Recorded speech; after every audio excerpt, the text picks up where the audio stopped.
just that innate ability to say, you know what, I'm gonna figure it out, and I don't care what you have to say about it, Mr. Man. I'm gonna figure it out my way, and it's gonna work out.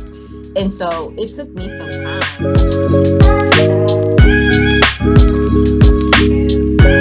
Hey, what's up, everyone? Thank you for tuning in to another episode of the Connect Over Coffee. Jen and I are super excited about this chat here. We have the one and only legendary Erin Mitchell-Martin on the chat with us today. She is the Director of Group Sales for the Washington Wizards. How's it going, Erin? Hi, I'm great. How are you, Danielle? How are you, Jen? Good. Thanks for joining us. Thanks so much for the invite. I'm really excited to be here. Definitely. Now, before we get started, everyone, we have to put out a disclaimer. Erin has the best Blazer game in the business, hands down. That's why Jen and I put the Blazers on today in honor of Erin Mitchell-Martin's closet Blazer game. Just had to start the conversation off that way. Oh, I'm sorry I let y'all down. Not at all. I was actually curious. I was like, if she has on a blazer that's better than ours, we're in trouble. So. quick wardrobe change. I'll be right back. Y'all are winning. I'm not worthy today. I'm not worthy. Oh man. But before we get started here, we're gonna, and Erin dropped some knowledge on us. We're gonna jump into our 2-minute drill. So Erin, we're just gonna ask you a few rapid fire questions to get us all warmed up. Everybody ready? I'm ready. All right, let's hit it. Okay. All right. Coffee or tea? Oh, tea. All right, your favorite sports team? The Wizards. Followed closely by the Mystics. Followed by the Eagles. So top 3 different leagues. There we go. Favorite athlete? Favorite athlete. Ooh, that's a tough one. I'm going to go with Diana Taurasi. Oh, female Mamba. I love that one right there. Yeah. Favorite sports movie? Ooh, Remember the Titans. Okay. AJ Ones or LeBron Soldiers?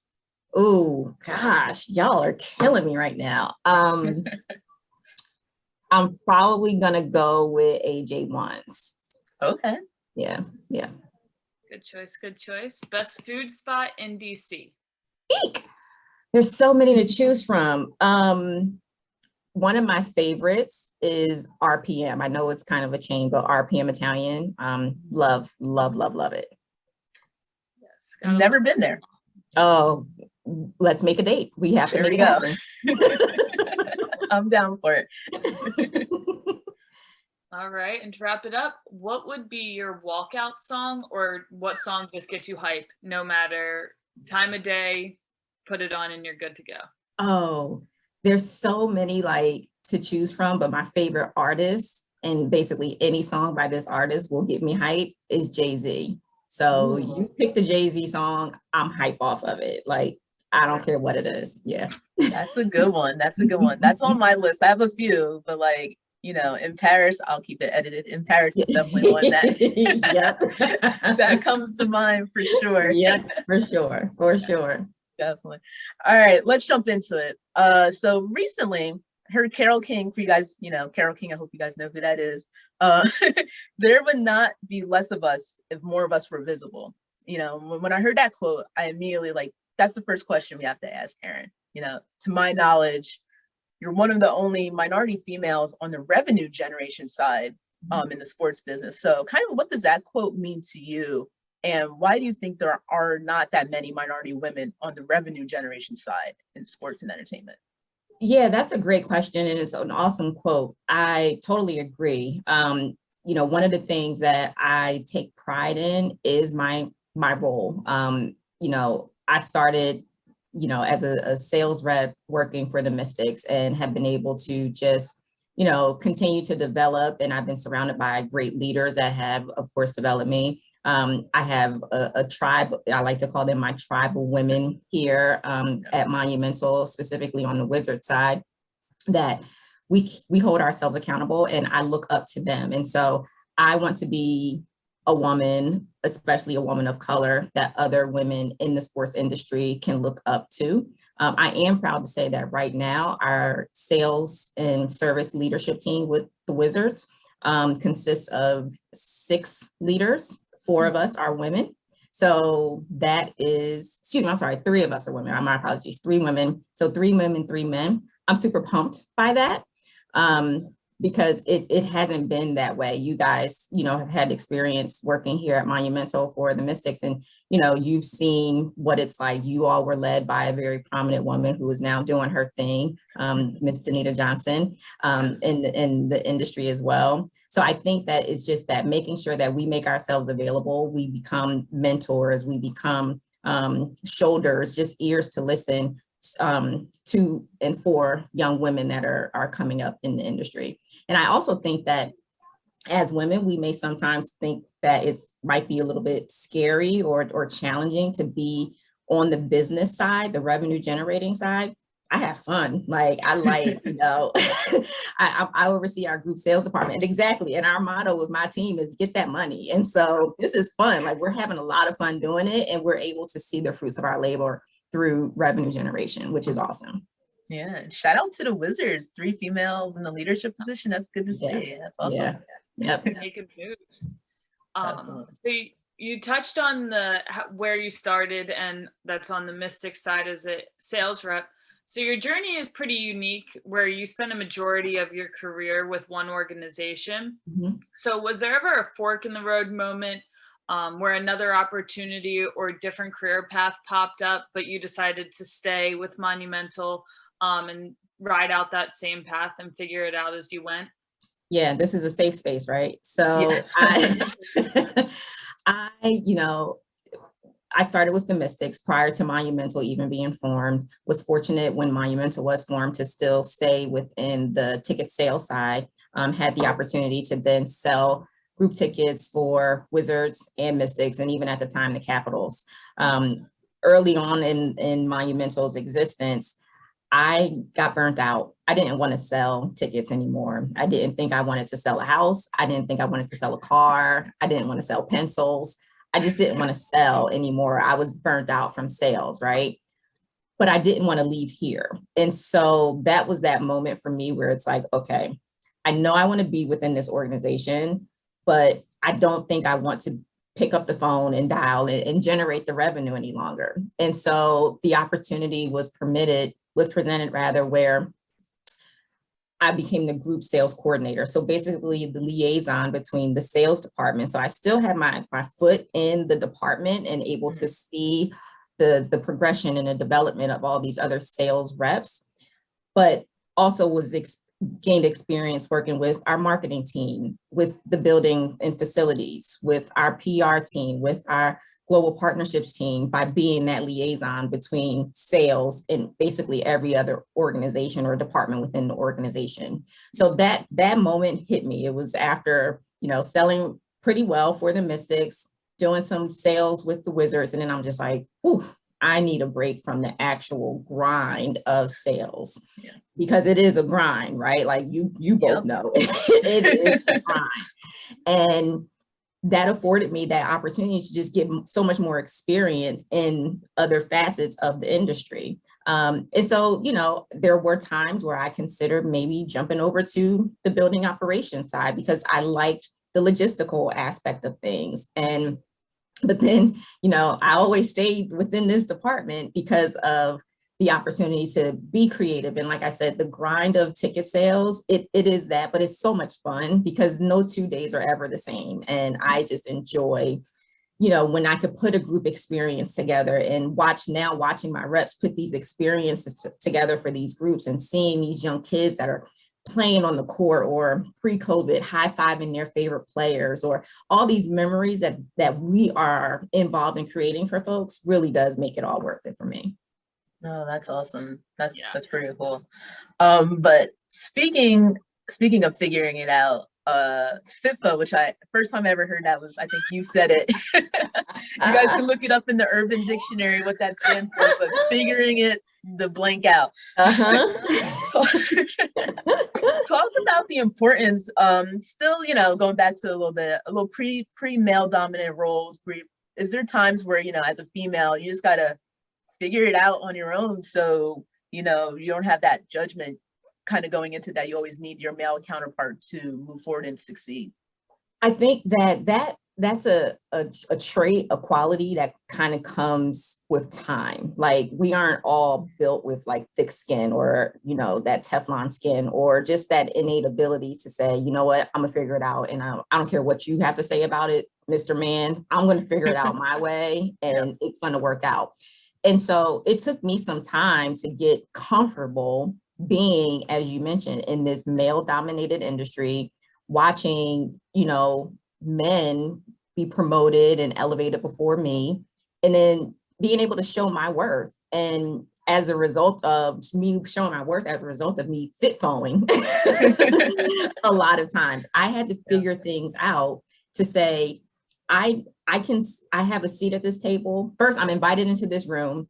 Then I get a seat at this table. I'm not just going to sit at this table and not say anything, right? Yeah. I'm going to make sure that people know I have figured out what it takes for me to get here. And you, Mr. Man, and you, Mr. Man over there, are going to have to respect me because I'm sitting at this table with y'all. So it takes time. It takes a lot of like just licks and you just got to keep on ticking. But I have kind of just developed that skin where it's like, okay, I'm going to present it. I figured it out. Let's roll with it. Yeah. Now, safe space, has there been a moment that stands out to you the most where you're just like, I got to figure it out, just applying that method and that mentality?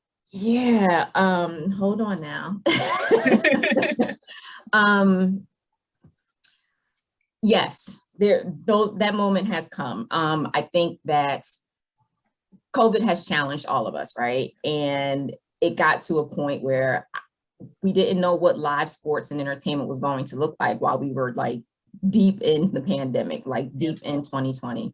And so input was asked, and decisions were made that I didn't always agree with as it related to us returning to work and how we're going to figure it out, bringing our staff back safely and in a reasonable way. And so, that the whole COVID life, living through COVID and working in sports and entertainment, was definitely a moment in time where I certainly made some decisions and spoke my piece, and it wasn't always necessarily agreed with, but I had to make sure that I did so. Did that answer your question clearly enough? Yeah, definitely, for sure. Talk about a wrench with COVID. Like, that's like a wrench the size of the universe. Insane. Seriously. But you mentioned like not a lot of people agreed with you there, but I feel like because you have their respect, like people don't always have to agree. And I feel like that's something people need to realize. You can disagree with somebody, but still move forward and work with them and get the job done just because you have a difference in opinions. Absolutely. And I think was great to touch on. And kind of elaborating on that a little bit, this FitFo that I've heard before, but I'm glad we brought it back up because have you ever experienced an MJ moment where something someone did or said motivated you to do better, be better, and just kind of prove them wrong? Like, they didn't know you were proving them wrong, but you knew you were proving them wrong? I think an example of that is one of like my favorite group initiatives. And so HBCU Night, super passionate about bringing that to fruition. I graduated from Hampton University, so proud HBCU alum. Going back to my Mystics days, one of the ways that I wanted to not only network, but find a way to generate that revenue, because I'm always selling, was how can I meet people, because I was new to the area, how can I meet people in the area? And then once I met these people, oh wait, that's an alumni association. They need to come to a game so that I could sell some tickets, right? And so I started back in 2008, just trying to create an HBCU night experience. Fast forward, the merge happens with Monumental Sports is formed, and now it's on the Wizards front. So obviously a bigger scale than what the WNBA audience would garner us. How can we make this a huge, huge event?